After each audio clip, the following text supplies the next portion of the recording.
오늘 우리에게 주시는 하나님 말씀은 에베소서 4장 1절부터 4절까지 말씀입니다. 에베소서 4장 1절로 4절, 이 말씀 봉독할 때 하나님의 음성 들으실 수 있기를 바랍니다. 그러므로 주 안에서 갇힌 내가 너희를 권하노니 너희가 부르심을 받은 일에 합당하게 행하여 모든 겸손과 온유로 하고 오래 참음으로 사람 가운데서 서로 용납하고 평안에 매는 줄로 성령이 하나 되게 하신 것을 힘써 지키라. 몸이 하나요 성령도 한 분이시니 이와 같이 너희가 부르심의 한 소망 안에서 부르심을 받았느니라. 아멘. 가끔 텔레비전을 보면 연예인들이 나와서 여러 가지 프로그램들을 진행할 때가 있습니다. 사회자가 이렇게 물어볼 때가 있습니다. 다시 태어나도 지금의 배우자와 결혼을 하겠는가, 또는 다시 태어나도 지금의 일을 하겠는가, 이런 식의 질문을 할 때가 있습니다. 어느 이 신앙 좋은 어느 탤런트가 이렇게 대답을 했다고 하죠. 제가 믿는 종교는 다시 안 태어납니다. 그래서 사회자를 머쓱하게 했다는 이야기도 있습니다. 자, 우리가 살다 보면은 다 때가 있습니다. 아기들만 할 수 있는 일들이 있고, 또 초등학생 때에만 할 수 있는 일들이 있죠. 청소년들만 누릴 수 있는 아주 강력한 특권들도 있고, 또 청소년 아니면 장년들, 그리고 심지어 어르신이 되어서야만 할 수 있는 일들도 있습니다. 다 때라는 게 있죠. 그런데 시간이 지나고 나서, 때가 지나고 나서 내가 그걸 다시 할 수 있으면 얼마나 좋을까, 다시 인생을 살 수 있다면 내가 그렇게 살지 않고 좀 이런 것들도 시도해보고 나의 꿈들을 좀 펼쳐볼 수 있겠다, 이런 생각을 가질 수도 있을 겁니다.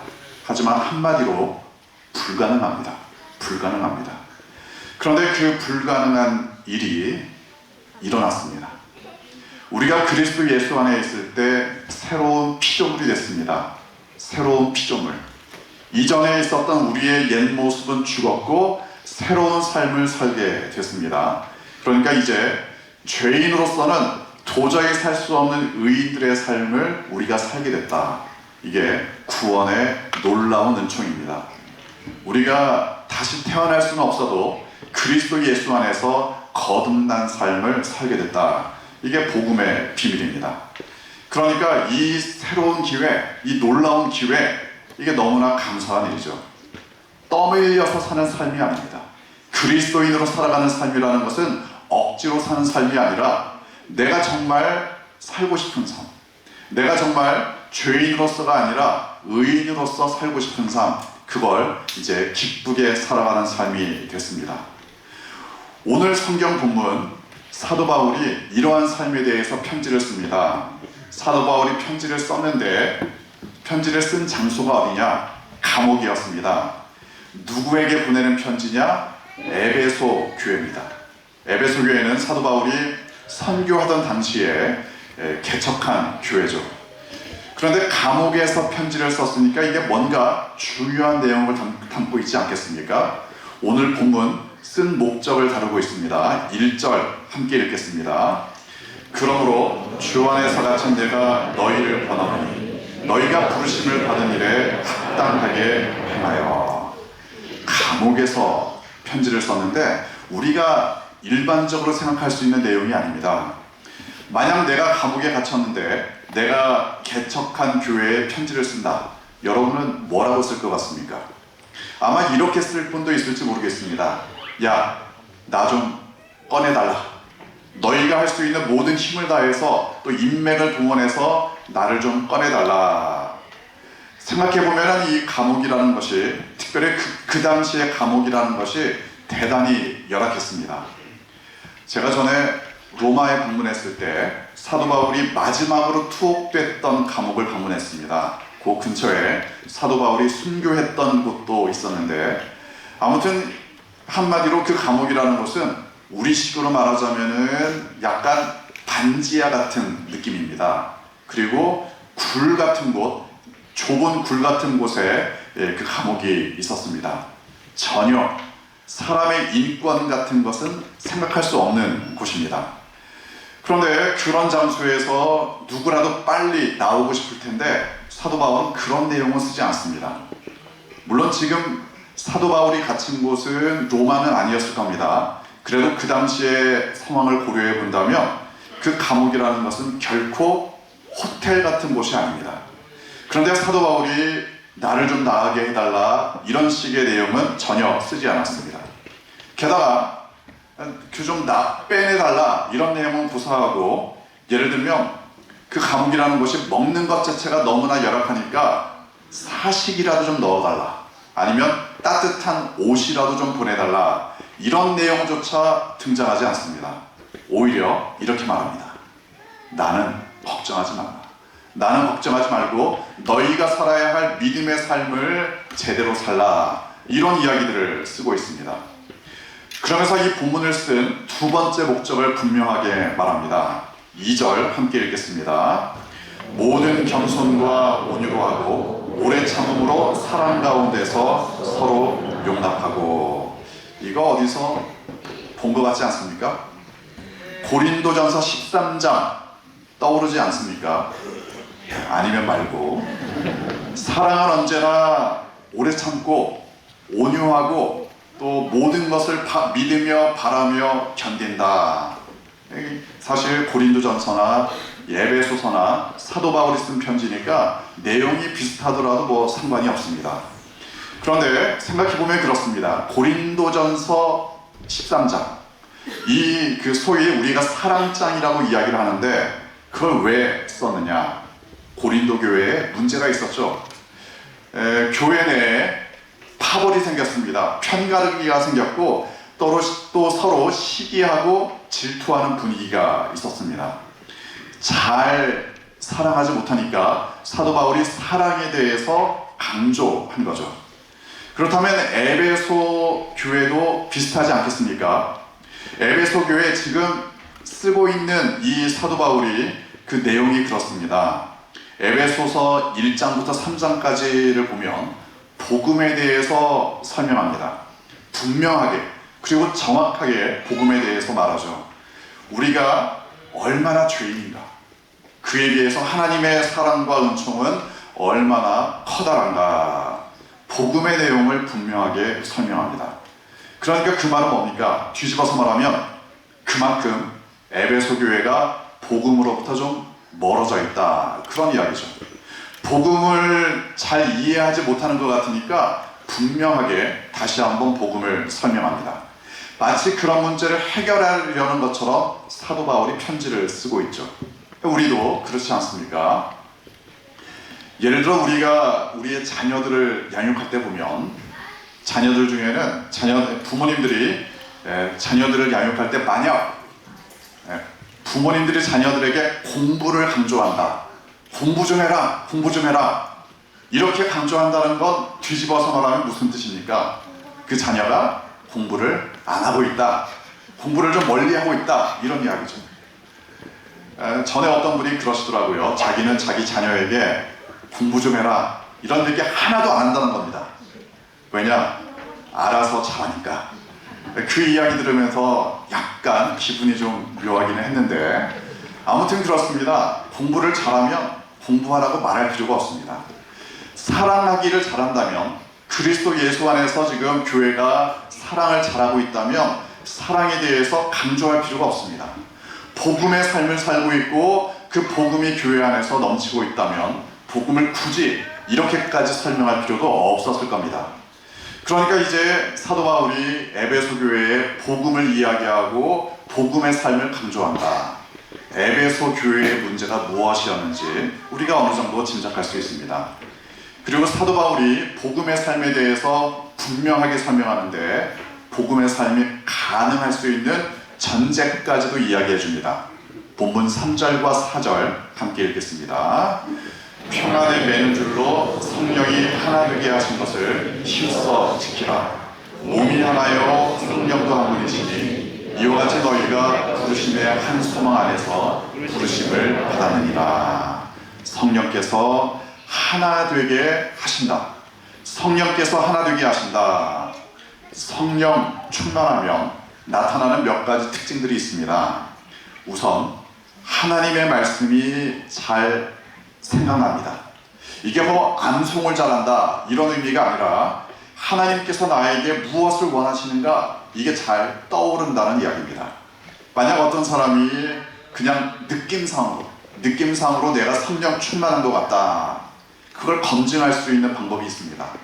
느낌은 내가 성령 충만한데 만약 내가 내 마음대로 살아간다, 그러면 그건 성령 충만이 아닙니다. 성령 충만하면 내가 하나님의 뜻대로 어떻게 살아야 될지 잘 떠오르고 또 그걸 잘 순종하게 됩니다. 영적으로 깨어있다는 이야기죠. 그리고 또 한 가지 중요한 게 있습니다. 성령께서 하나 되게 하신다.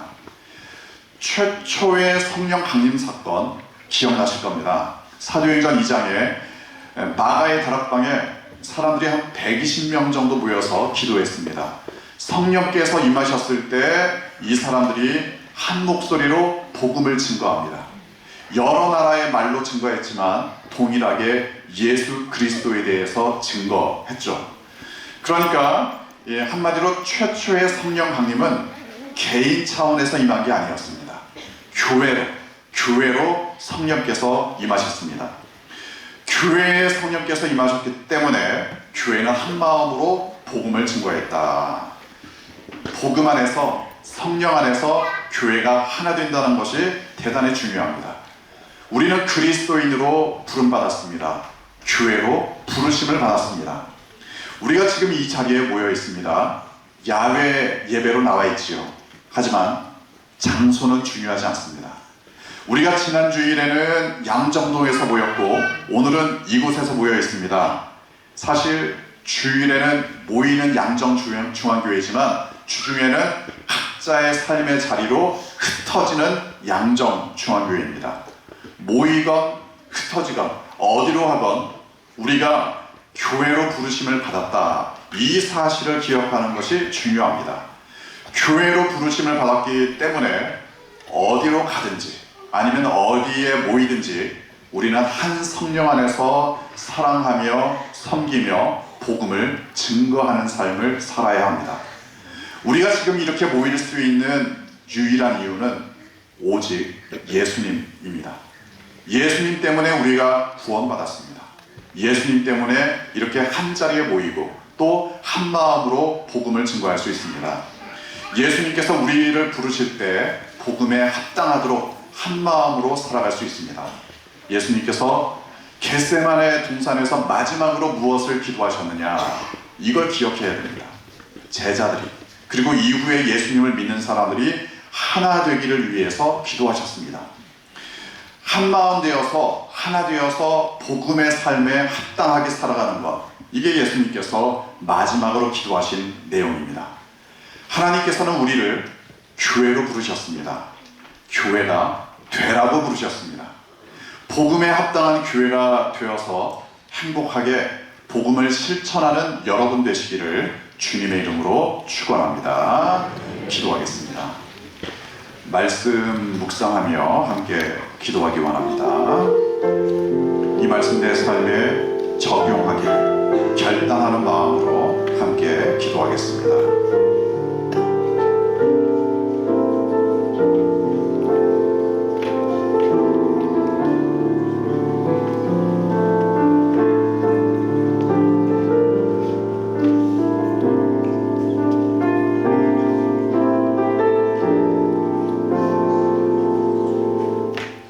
아버지 하나님, 하나님의 은혜로 여기까지 왔습니다. 어디에 모이든지 어디로 흩어지든지 한 성령 안에서, 한 소망 안에서, 한 복음 안에서 주님의 제자로 사랑을 실천하며 살아갈 수 있도록 인도하여 주옵소서. 예수님의 이름으로 기도합니다. 아멘.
교회 소식 전해드립니다. 옆에 계신 분들과 먼저 인사를 나누겠습니다. 오늘은 두 손을 모아서 사랑합니다, 사랑합니다, 사랑합니다. 그리고 옆에 분들 손도 좀 잡아주시고요. 할 수 있으면 이렇게 안아주시고 격려해 주시기 바랍니다. 손도 잡아주시고 안아주기로 하시고.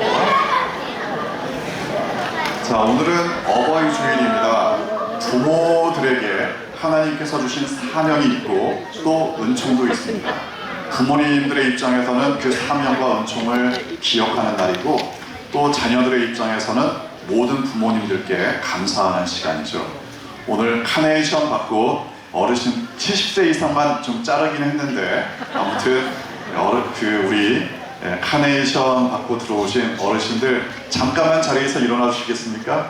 카네이션 다신 분들, 네, 우리 감사의 마음을 갖고 감사의 마음을 써주십니다. 네, 앉으시면 되겠습니다. 사실 모든 부모님들께 드리는 박수입니다. 감사합니다. 그리고 이제 다음 세대와 우리가 5월달에 한 달 동안 같이 예배를 드리고 있습니다. 2부 예배에 다음 세대 부서를 초청하고 있는데 다음 주일에는 영유아부, 유치부를 2부 예배에 초청합니다. 모든 세대가 서로 격려하며 응원하는 마음으로 예배에 참여하도록 하겠습니다. 다음 세대 광고가 또 있습니다. 어제 부산 동로의 아동부 어린이 대회가 있었는데 우리 교회 어린이들이 많이 입상했습니다. 준영부에서는 이하선, 임선율, 오션, 김민재, 홍석준, 이라준, 초등부에서는 이예성, 이예나, 강민희, 김나연 모두들 수고 많으셨습니다. 저절로 막 박수가 나옵니다. 감사한 일, 무엇보다도 우리가 하나님께 감사합니다. 저를 따라서 한번 이렇게 외쳐주시기 바랍니다. 우리는 하나다. 하나님께 영광을. 다시 한번 하겠습니다. 우리는 하나다. 하나님께 영광을. 네, 하나님께 영광 돌리는 오늘 하루 되시기를 바랍니다. 자, 감사한 마음으로 당회에서 오늘 수건을 기증해 주셨습니다. 이따가 집으로 가실 때 수건과 아울러 간식도 받아가시면 되겠습니다. 또 집에 갈 때, 아직은 아니야, 집에 갈 때. 자, 그리고 야외 예배를 위해서 물심양면 헌신해 주신 분들께 감사드립니다. 특별히 우리 야외 예배 준비위원회가 그동안 여기를 여러 차례 현장 답사를 하고 계속 모이면서 여러 가지 준비를 하셨는데 준비위원들 잠깐 자리에서 일어나 주시겠습니까? 준비위원들. 네, 여기저기 흩어져 계시는데 우리 준비위원들 참 수고 많았습니다. 박수로 감사하겠습니다. 이제 나머지 광고는 이제 끝나고 나서 이 예배가 끝나고 나면은 준비위원장이신 박의섭 장로님께서 전반적인 진행에 대해서 안내를 해주시겠습니다. 아버지 하나님의 영원하신 사랑하심과 지금도 우리를 위로하시며 담대하게 하시며 하나님 말씀 따라 교제하게 하시는 성령 하나님의 교통하심이 교회로 부르심 받고 복음에 합당하게 살아가기로 결단하는 주님의 귀한 양정중앙교회 성도들 위해 영원히 함께 하시기를 간절히 축원하옵나이다. 아멘.